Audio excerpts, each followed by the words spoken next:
Hey everybody, and welcome back to the Wednesdays with Watson podcast. It is July of 2025, and after a short break, we are back. We are back to talk all things mental health, all things trauma, all things PTSD. If you don't know by now, my name is Amy Watson, and I am your host. Today's episode was born out of something that I felt was missing when I went looking for it. And so, as many of you know, I am a patient with complex post-traumatic stress disorder. And over the next couple weeks, we're actually going to, or the next podcast drops, I should say, we are going to dive into a little more of the depths of post-traumatic stress disorder as well as complex post-traumatic stress disorder. And something that I'm real excited to bring to you is something that I enjoy, and I'm so grateful for being able to enjoy post-traumatic growth. And that is possible for us, friends, if you are living with a history of trauma, PTSD, or CPTSD. This podcast dedicated to all things trauma and helping you know the hope that is there for those of us who live with PTSD or any of its cousins.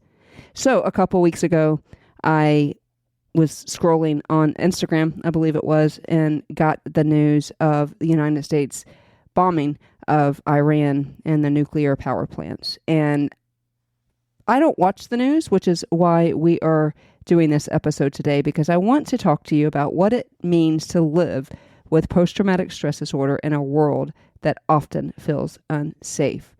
And so there are some things that I do. One of those is avoid all things news unless something like this happens. And then what do we do? What do we do when we are living with PTSD in an unsafe world? And so we are going to talk about that today. So let's drop into this episode on what does it mean to live with PTSD in a world that often feels unsafe.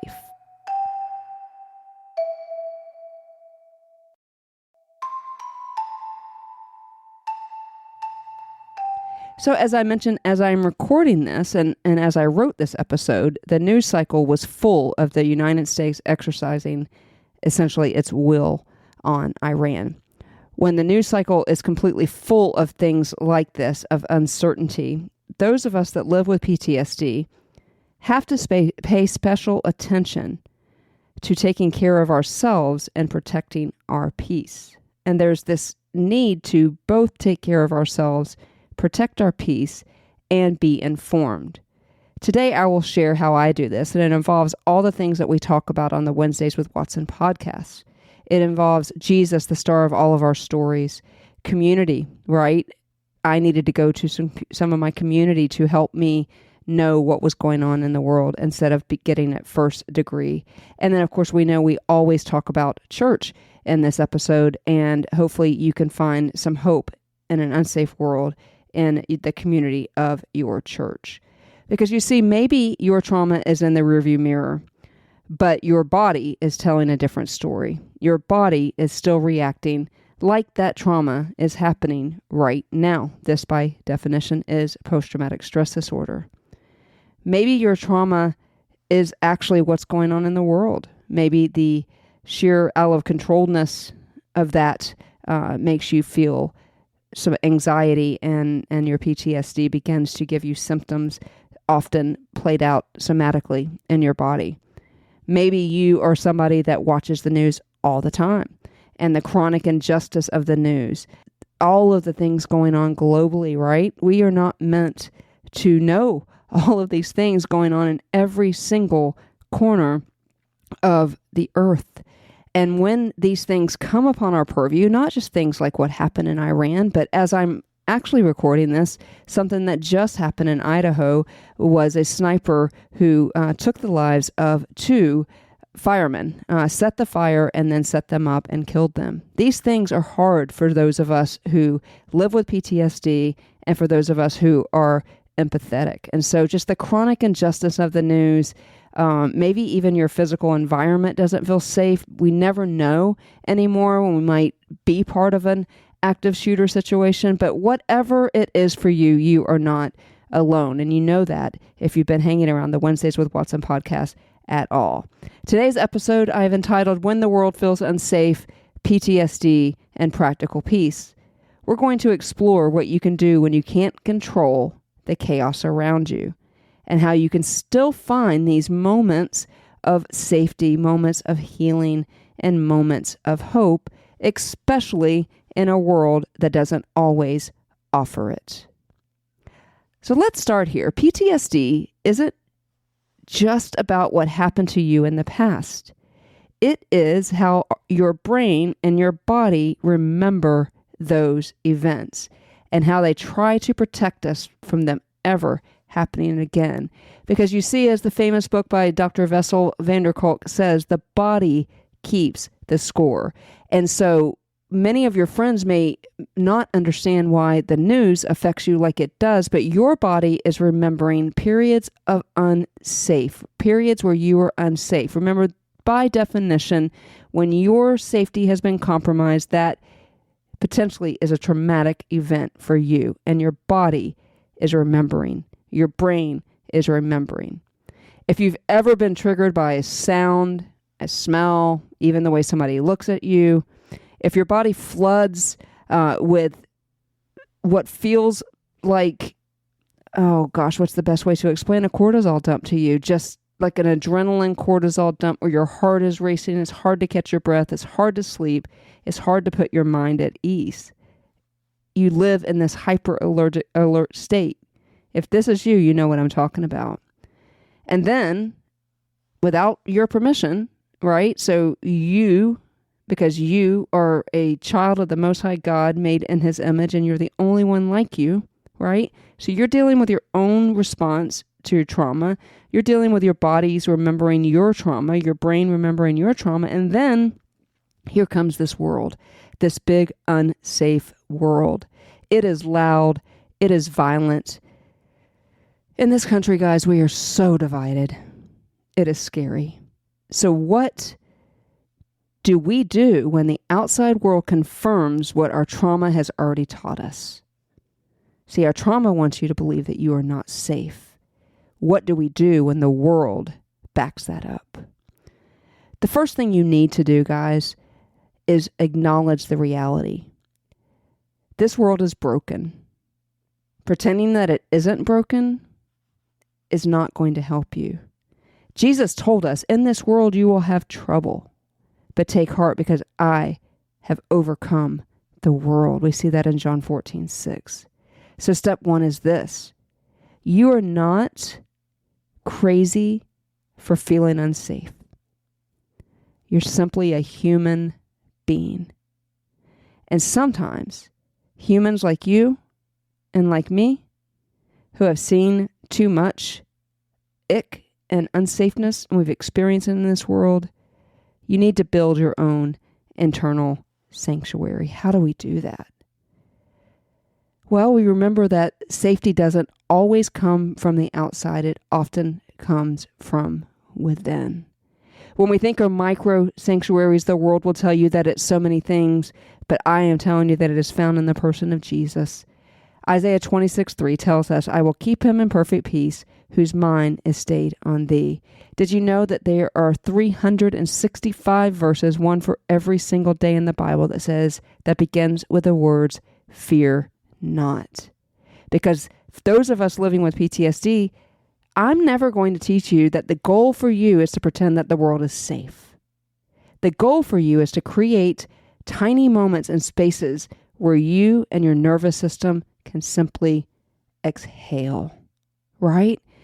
As I am recording this, one of my, I call her part of Team Amy, her name is Lauren Starnes, has a program that I've spoken to you about before on this podcast, and we will link the episode in the show notes of When the Body Talks, right?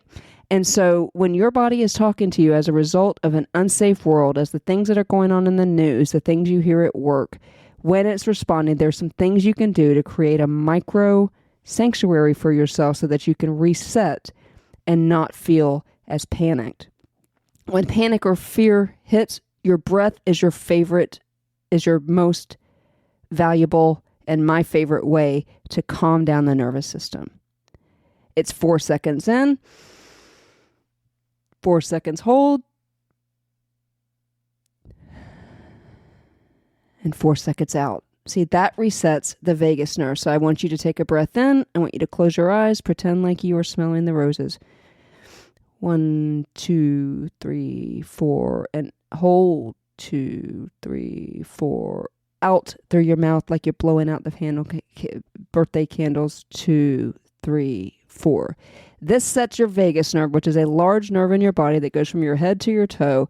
And when you have anxiety reactions, when you have fear reactions, your vagus nerve is overstimulated. And it is telling your body, we're at war, fight. And when you do this, breathe in through your nose. 2, 3, 4. Hold. 2, 3, 4. Out. 2, 3, 4. You're resetting that vagus nerve. Let me tell you a couple of other ways to reset the vagus nerve when you're feeling unsafe, when you're feeling panicky, when you're having PTSD symptoms. You can put your right under your ear is where your vagus nerve connects, and it goes all the way through your body. But if you can literally follow that bone in the side of your neck all the way down and massage the nerves right there. And that too will calm down the vagus nerve. Another way is for you to anchor yourself with a grounding technique. One of my favorites of this, because it absolutely engages the left and linear side of your brain and gets you out of the panic, is what we call the 5, 4, 3, 2, 1 method. And basically you're using the 5 senses and you're engaging the left linear listing part of your brain, and you're getting out of the emotional brain, which is where we feel panic. You are looking for 5 things you can see, 4 things you can touch, 3 things you can hear, 2 things you can smell, and 1 thing you can taste or that you're grateful for if you don't have anything right there in terms of tasting. This engages the senses. 5 things you can see, and you're listing these. 5 things you can see, 4 things you can touch, 3 things you can hear, 2 things you can smell, 1 thing you can taste or that you're grateful for. You can also use some when, then language to reclaim control if you're feeling panicky in a world that is unsafe. Instead of, if this happens again, so if I turn on the news again and I see something like the United States has bombed another country, I won't survive. Try when, not if, because you will get triggered if you have PTSD. When I am triggered, then I can take a walk, I could text a friend, I can breathe, I can pray, or use my tools. Because you see, post-traumatic stress disorder takes away your right to choose. Your job is to take that back. Instead of saying, if it happens again, say it when it happens again, and what will you do when it happens? Part of the issue too, guys, is I know this is especially true for me, is when I begin to feel the symptoms of post-traumatic stress disorder, I isolate. I'll go into a dark room and watch silly things on YouTube or something like that, but I don't necessarily, it's not my first instinct to reach out to somebody. But guys, isolation breeds fear. Connection breeds safety. And so I say this all the time, and I'll say it again. Healing happens in community. Find your people. Call them. Have a code word. Hey, I'm not doing well. This means come grab me for coffee. This means call me. Okay? This means I need 8 minutes of your time. Scientifically proven 8 minutes of a connection will get you out of some of these symptoms. So whether you've lived through trauma, I understand though, I should say when you've lived through trauma, I understand that trusting people feels like playing with fire. But you got to find your safe people. Those people who see you. Those people who honor the rate in which you need to move in life. Those people that hold space, hold time for you to tell your story. They, my friends, are part of your way to healing. Whether it's a therapist, a trusted friend, a support group, PTSD does not heal in a vacuum. Maybe you won't feel safe anywhere right now, and you know what? That's fair in this world. But you can start small, and you can ask yourself, who makes me feel the most calm? You need a 911, do not pass go, do not collect $200, access to that friend. Who respects when you say no? Who can sit with you in silence without trying to fix you? You see, these are your people, right? When you think of a world that feels unsafe, you need to remember that you can't control the world, but you can shape your response to the things that are going on in the world. And I'm going to end this episode with practical ways to stay informed and not be immersed in the news. But the fact of the matter is that you are not powerless in your own story. You have the power of choice. And I want to speak to those of you who feel defeated. The news is hard. Every day. You're never going to turn it on and go, you know what I was glad I did was turn on the news today. The news is hard. The global trauma is heavy. Maybe you're raising kids in this world and wondering how in the world are you supposed to teach them hope when you can barely feel it for yourself. Well, as John Eldredge says, and I've said this so many times on this podcast, we are not meant to bear the burdens of the whole world, but of our own village.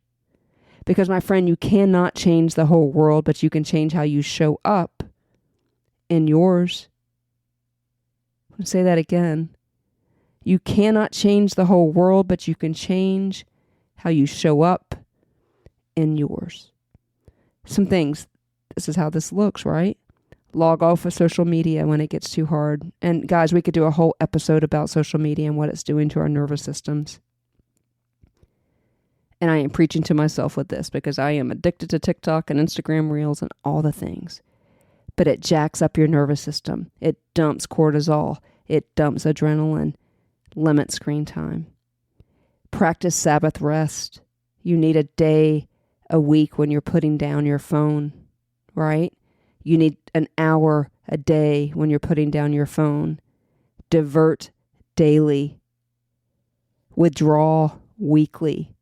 And at least once a year, you need to put down your phone for a week. No social media. Practice Sabbath rest, guys. And this doesn't mean that the to-do list just changes. You need to practice one day a week where you're resting. One day a week where you're not watching the news. One day a week where you're not consuming all of this on social media. Your nervous system will thank you. You have to feel free and able to say no to triggers that the environments that trigger you. That might be watching the news. You have to let God keep you in the quiet. We don't like quiet, but man, if we get alone before an almighty God, will he ever bring that perfect peace? Let him meet you in the quiet. You need to be smart about your news consumption. There's a line from Psalms that I keep coming back to. God is our refuge and our strength, a very present help in trouble.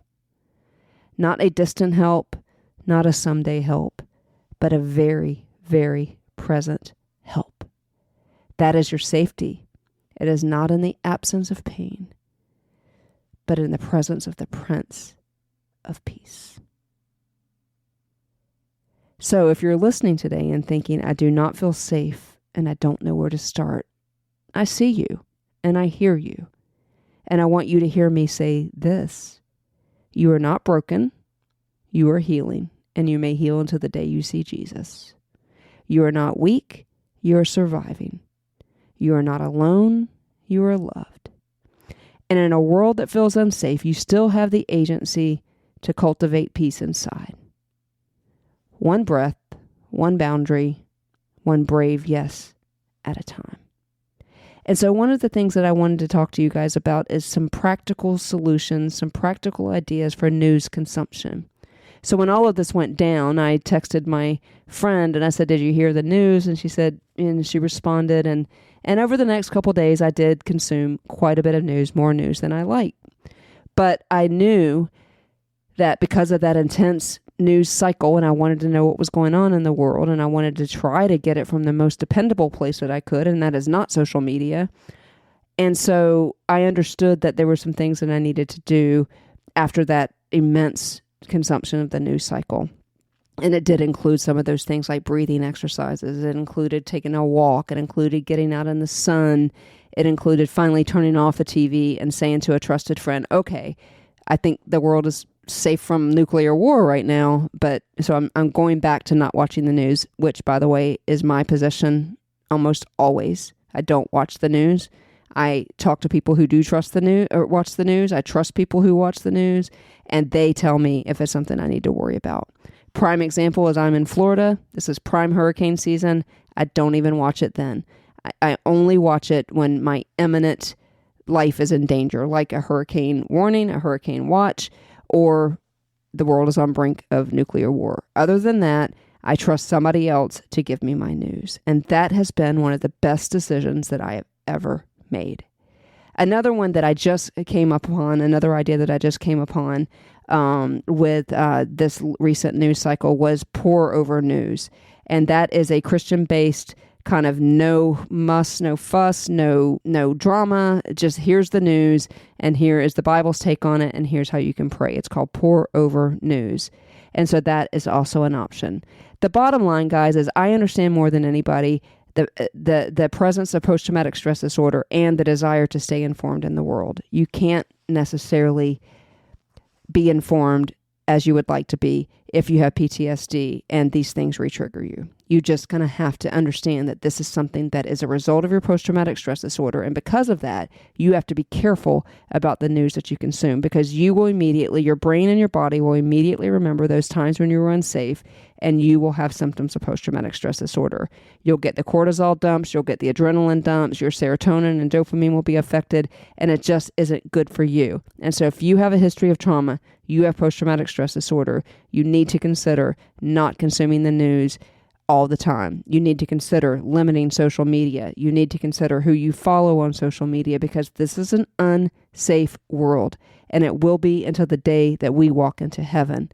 And you have a history of trauma, a history of being unsafe, and your body is always going to remember. It's going to trigger you. But guys, you are not broken. Like I said, you are healing.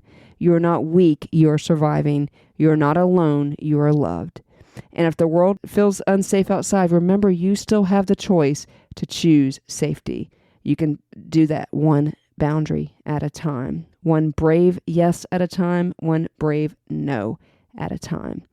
Guys, you got this. You can get through this.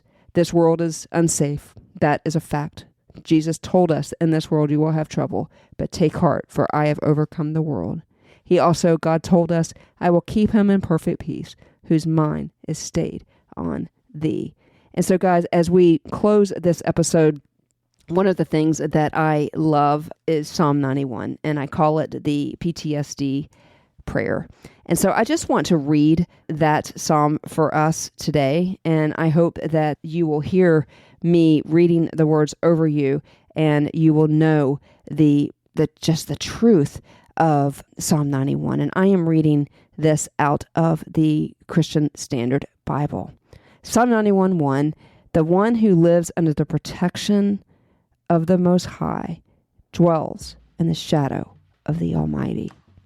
I will say concerning the Lord, who is my refuge and my fortress, my God in whom I trust. He himself will rescue you from the bird trap, from the destructive plague. He will cover you with his feathers. You will take refuge under his wings. His faithfulness will be a protective shield. You will not fear the terror of the night, the arrow that flies by day, the plague that stalks in darkness, or the pestilence that ravages at noon. Though 1,000 fall at your side and 10,000 at your right hand, the pestilence will not reach you. You will only see it with your eyes and witness the punishment of the wicked, because you have made the Lord, my refuge, the Most High, your dwelling place. No harm will come to you, no plague will come near your tent, for he will give the angels orders concerning you to protect you in all of your ways. They will support you with their hands so that you will not strike your foot against a stone. You will tread on the lion and the cobra. You will trample the young lion and the serpent, because he has his heart set on me. I will deliver him.